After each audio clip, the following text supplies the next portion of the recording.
नमस्कार मित्रांनो, शेगावचं गजानन महाराजांचं मंदिर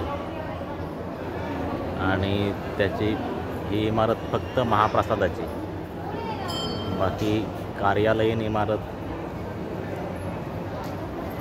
इतर निवासी व्यवस्था आणि मंदिर, त्यानंतर पारायण करायचा हॉल, सर्व काही बघून झालं. आणि तुम्हाला खरंच सांगतो, ये नहीं देखा तो क्या देखा. तिरुपती बालाजीच्या मंदिर व्यवस्थापनाच्या तोडीचं व्यवस्थापन सगळं इथे आहे, किंवा काकणभर त्याच्यापेक्षाही सरस असं आपण म्हणू शकतो. त्यामुळे ज्या मंडळींना इव्हेंट मॅनेजमेंट, हॉस्पिटॅलिटी मॅनेजमेंट, अगदी आपल्या घराचंही मॅनेजमेंट चांगलं करायचं असेल, त्याने 2 दिवस फक्त इथलं व्यवस्थापन बघण्यासाठी जरूर यावं. हा एक मुद्दा. आणि बाकी जो काय आध्यात्मिक आपल्याला त्याचा लाभ घ्यायचा आहे तो तर घ्यायचाच आहे. सेवाधारी निवास, सेवेला जे साधक इथे असतात त्यांच्या निवासाची व्यवस्था, प्रसाधनगृह एवढं चकाचक की मुंबई एअरपोर्टचं प्रसाधनगृह आहे ते सुद्धा एवढं चकाचक कधी नसतं. तिथले लोक अगदी अंगावर जीवावर उदारून काम करत असतात. इथले सेवेकरी जे करतात त्याला तोडच नाही. अशी सेवेकरी मंडळी,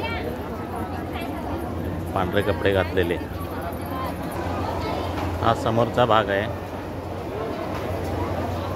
चप्पल स्टँडच, हजारो चप्पल राहतील एवढी व्यवस्था. पिण्याचं पाणी, हात धुण्याचं पाणी, पाय धुण्याचं पाणी. आणि सगळ्यात महत्त्वाची गोष्ट तुम्हाला दाखवतो, ते म्हणजे हे छोटंसं मंदिर. या मंदिराचं महत्त्व हे आहे की नागदेवतेचं मंदिर आहे, इथलं ग्रामदेवता आहे. आणि श्री महाराज प्रारंभ में यहाँ बैठ करते थे, यह स्थान उनके चरण धूलि से पुनीत हुआ है. गजानन महाराज येथे बसून साधना करत होते, त्यामुळे ही जागा खास आहे. आणि ही इथल्या नागदेवतेची मूर्ती आहे. तर मित्रांनो, इथे आता थोडं विषयांतर करून नागदेवतेच्या संदर्भामध्ये तुम्हाला सांगतो. नागदेवतांपैकी शेषनाग सगळ्यांनाच माहीत आहे, परंतु शेषनाग म्हणजे काय, तर विश्वाच्या उत्पत्तीच्या वेळी ज्या ऊर्जेने, ज्या शक्तीने ह्या ब्रह्मांडाची निर्मिती होते, ती ऊर्जा शिल्लक राहून जी उरते ऊर्जा, त्या ऊर्जेला शेष ऊर्जा म्हणतात. आणि त्याला आपल्या आध्यात्मिक भाषेमध्ये शेषनाग असं नाव दिलेलं आहे. तर आपण सगळेजण नागशक्तीचेच अंश आहोत.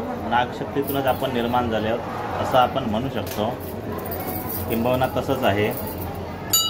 आणि उरलेली जी ऊर्जा आहे ती ब्रह्मांडाचा बॅलन्स ठेवण्यासाठी तिला शेषनाग असं नाव दिलेलं आहे. मग या शेषनागाचं जसं आपण स्मरण केलं पाहिजे, तसंच आपल्या आतमध्ये असणाऱ्या नागदेवतेचं म्हणजे नागशक्तीचं जे आपलं मूळ आहे, मूलाधार अस्तित्वसे नित्यम असं जे आपण म्हणतो, तर ते मूलाधारात असणारी नागशक्ती म्हणजे कुंडलिनी शक्ती, हेच आपलं सगळ्यांचं मूळ आहे. त्याची जागृती झाली की आपला सगळा अध्यात्माचा प्रवास पूर्ण होतो असं आपण म्हणू शकतो. तर मंदिर आता मी तुम्हाला बाहेरूनच दाखवेन, कारण आतून दाखवता येणार नाही. हा इथे चौकशी कक्ष आहे. असे जागोजागी चौकशी कक्ष आहेत, तुम्हाला प्रत्येक गोष्टीची माहिती विचारता येते.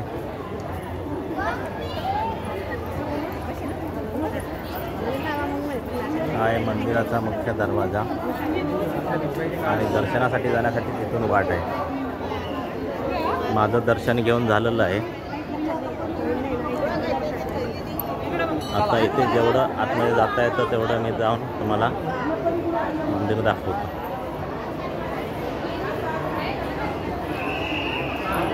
समाधी मंदिर आहे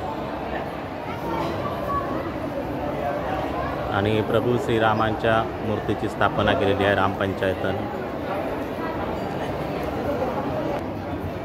प्रदक्षिणा मार्गावर निरनिराळ्या गावातून आलेली मंडळी आराम करतायत. बाकीची मंडळी महाप्रसादाकडे चाललेत. मी आता तुम्हाला प्रदक्षिणा मार्गावर असणारं जे मुख्य ठिकाण आहे त्यांचं पारायण करण्याचं ते बाहेरून दाखवतो. या इमारतीमध्ये आतमध्ये गजानन महाराज बसायचे. त्यांची आता बसण्याची जागा जी आहे तिथे बैठक ठेवलेली आहे. आणि दुसरा महत्त्वाचा मुद्दा म्हणजे तिथेच पारायणाचा हॉल केलेला आहे. त्यातला इथले स्वयंसेवक मला दाखवू नको म्हणतायत, परंतु त्या हॉलमध्ये बसून तुम्ही शांतपणे पारायण करू शकता. अशा हिशोबाने इथे जरूर या.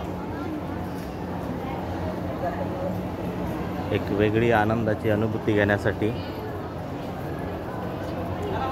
या वास्तूला, या ठिकाणाला, या तीर्थक्षेत्राला सर्वांनी सहकुटुंब भेट द्यावी असं जरूर हे ठिकाण आहे. धन्यवाद मित्रांनो.